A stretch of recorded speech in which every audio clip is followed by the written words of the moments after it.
మన గౌరవ ముఖ్యమంత్రి గారు, మన నాయకుడు, ఈ రాష్ట్రాన్ని భారతదేశంలోనే అత్యున్నత స్థానంలో నిలబెట్టిన వ్యక్తి వైఎస్ జగన్మోహన్ రెడ్డి గారు రాబోతున్నారు. దయచేసి నమస్తే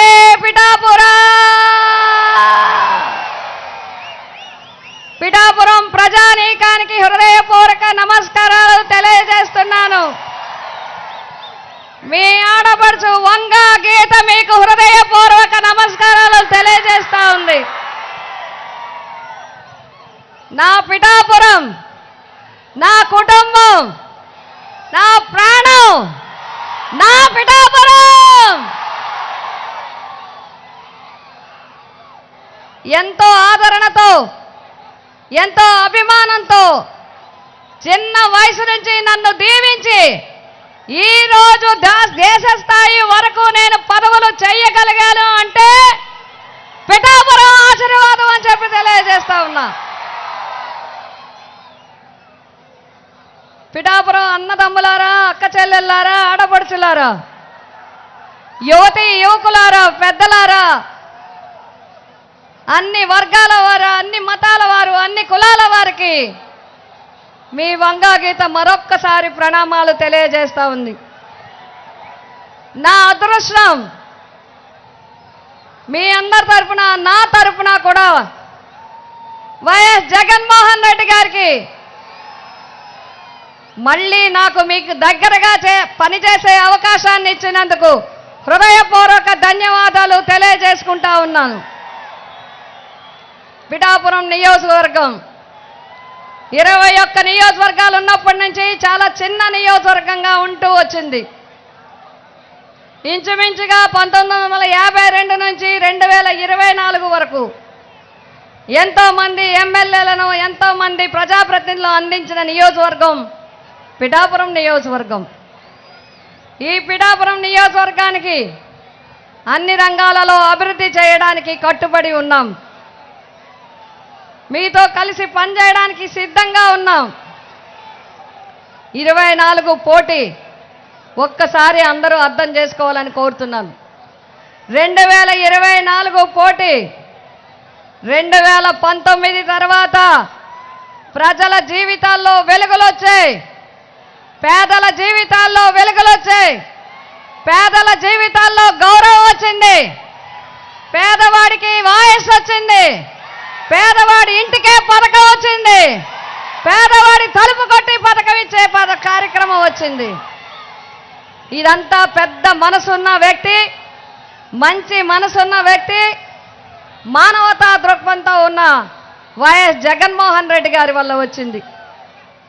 అసలు పేద ప్రజలకి ఆరోగ్యం బాగోపోతే కేవలం ప్రభుత్వ ఆసుపత్రి తప్ప మరో దిక్కు లేదని విధానం. పేదవాడు పిల్లలు చదవాలంటే ప్రభుత్వ పాఠశాలలు తప్ప, అందులో అరాకొర టీచర్లతో, అరాకొర సౌకర్యాలతో ఉన్న పాఠశాలలు తప్ప మరో దిక్కులేని పరిస్థితుల్లో వచ్చాడు ఒకే ఒక్కడు, దివంగత నేత వైఎస్ రాజశేఖర రెడ్డి గారు. ఆరోగ్యశ్రీ, విద్య, ఫీజు రియంబర్స్మెంట్ ఇచ్చారు. ఈరోజు మన సీఎం గారు మళ్ళీ సీఎం, మళ్ళీ సీఎం, మళ్ళీ సీఎం, కాబోయే సీఎం, కాబోయే సీఎం. గాలి తిరిగింది, హోరు పెరిగింది, జోరు పెరిగింది. వైఎస్ జగన్మోహన్ రెడ్డి గారు మళ్ళీ సీఎం కాబోతున్నారు. ఈ పిఠాపురం నియోజకవర్గ ఎన్నికలకు సంబంధించి నేను కొన్ని విషయాలు మీతో షేర్ చేసుకోవాలనుకుంటున్నాను, మీ అందరికీ చెప్పాలని అనుకుంటున్నాను. ఈ కొద్ది రోజులుగా ఈ ప్రచార కార్యక్రమంలో జరుగుతున్న వివరాలు మీ అందరికీ వివరించాలని అనుకుంటున్నాను. మొట్టమొదటిగా నా గురించి మీ అందరికీ తెలుసు, నా గురించి మీకు తెలుసు, వంగా గీత గురించి మీకు తెలుసు. వంగా గీత అంటే అందుబాటులో ఉండే వ్యక్తి, అందరితో ఉండే వ్యక్తి, ఎప్పుడు పిలిస్తే అప్పుడు వచ్చే వ్యక్తి, ఎప్పుడైనా అందుబాటులో ఉండే వ్యక్తి. మీ ఏ కార్యక్రమం ఉన్నా కూడా పిఠాపురం ప్రజలకి నిరంతరం మీకు సేవ చేసుకునే వ్యక్తి. అదేవిధంగా ఈరోజు మనకి పోటీ ఏర్పడింది. రాష్ట్రం యావత్తు ఇక్కడ దృష్టి సారించే విధంగా జరుగుతున్నది. అందరూ అనేక విషయాలు చెప్తున్నారు, అనేక విషయాలు ప్రస్తావిస్తున్నారు. మొదటి నుంచి నిన్నటి వరకు కూడా చాలా విషయాలు చెప్పారు, చాలా విషయాలు ప్రస్తావించారు, చాలా విషయాలు తెలియజేయడం జరిగింది. ముందు నేను వాటి జోలికి పోవటం లేదు. నేనేం చేస్తానో చెప్పాలి కదా, నేనేం చేయగలనో చెప్పాలి కదా, నేను మీకు ఏం చేస్తానో చెప్పాలి కదా. ఆ భగవంతుడు నాకు ఆయుష్ ఇవ్వాలి కానీ ఆఖరి ఊపిరి వరకు పిఠాపురం గురించే పనిచేస్తానని చెప్పి మీ అందరికీ తెలియజేస్తా ఉన్నా. మీకోసం పనిచేస్తాను, మన కుటుంబం కోసం పనిచేస్తానని చెప్పి నేను తెలియజేస్తా ఉన్నాను. మనకి చాలా కొన్ని సమస్యలు ఉన్నాయి. ప్రధానమైన సమస్య ఏలేరు సమస్య. ఏలేరు సమస్యని పరిష్కారం కాకపోవడానికి కారణాలేంటో ఇప్పుడు చెప్పాల్సిన అవసరం లేదు. దానికి సమయం వస్తుంది. ఆ జీవోలు ఎలా ఎలా మారి ఎలా ఎలా అయ్యాయో వివరించే టైం వస్తుంది, అప్పుడు వివరిస్తాం. కానీ నేను ప్రజానీకానికి, పిఠాపురం ప్రజలకి, పిఠాపురం రైతులకి ఒకే ఒక్క మాట ఇస్తున్నాను. నేను మా జగన్మోహన్ రెడ్డి గారి యొక్క అనుమతితో తప్పకుండా మళ్ళీ జగన్మోహన్ రెడ్డి గారు ముఖ్యమంత్రిగా అయిన వెంటనే ఫేజ్డ్ మేనర్లో ఏలేరు ఎత్తి వదల పథక ఆధునీకరణకి తప్పనిసరిగా చర్యలు తీసుకునేలాగా నేను ఎంపీ గారు కృషి చేస్తామని చెప్పి తెలియజేస్తున్నాం. అదేవిధంగా మాకు మత్స్యకార సోదరులందరూ ఉన్నారు. మీ అందరికీ కూడా నేను తెలియజేస్తా ఉన్నాను. ఉప్పాడ, కోనపాపపేట సముద్ర కోత తీర ప్రాంత నివారణ కోసం మేము చాలా కృషి చేశాం. ఆల్రెడీ కేంద్ర ప్రభుత్వం నుంచి రాష్ట్ర ప్రభుత్వం వరకు ప్రాజెక్టులు పెట్టాం. తొందరలోనే వాటిని కూడా మేమిద్దరం కలిసి తప్పకుండా పరిష్కారం చేస్తామని చెప్పి మీ అందరికీ తెలియజేస్తా ఉన్నాం.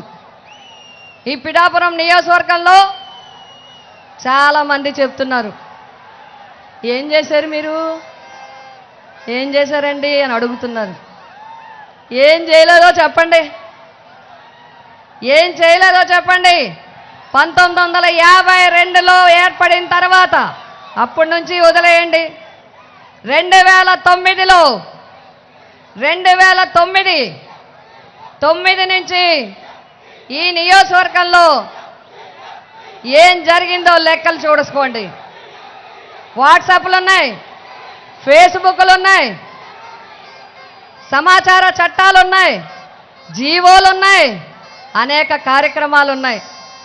అప్పటి వరకు పిఠాపురం నియోజకవర్గం ఒక నియోజకవర్గాల్లో ఒక నియోజకవర్గం మాత్రమే.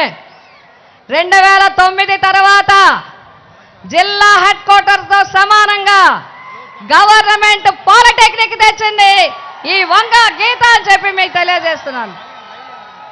గవర్నమెంట్ ఐటీఐ, గవర్నమెంట్ కాలేజీలు జిల్లా స్థాయిలో తీసుకురావటం జరిగింది. అంతేకాదు అడ్వకేట్స్ అందరినీ, న్యాయవాదులందరినీ అడగండి. జిల్లా కోర్టు కాకినాడలో ఉండే జిల్లా కోర్టుని పిఠాపురంలో జిల్లా కోర్టు చేసింది కూడా మీ వంగా గీత అని చెప్పి మీ అందరికీ తెలియజేస్తా ఉన్నా. అంటే పిఠాపురం నియోజకవర్గాన్ని జిల్లా స్థాయికి తీసుకువెళ్ళడం జరిగింది. తర్వాత రాష్ట్ర స్థాయికి, మీకు తెలుసా, పిఠాపురం నియోజకవర్గాన్ని రాష్ట్ర స్థాయికి తీసుకెళ్ళాం.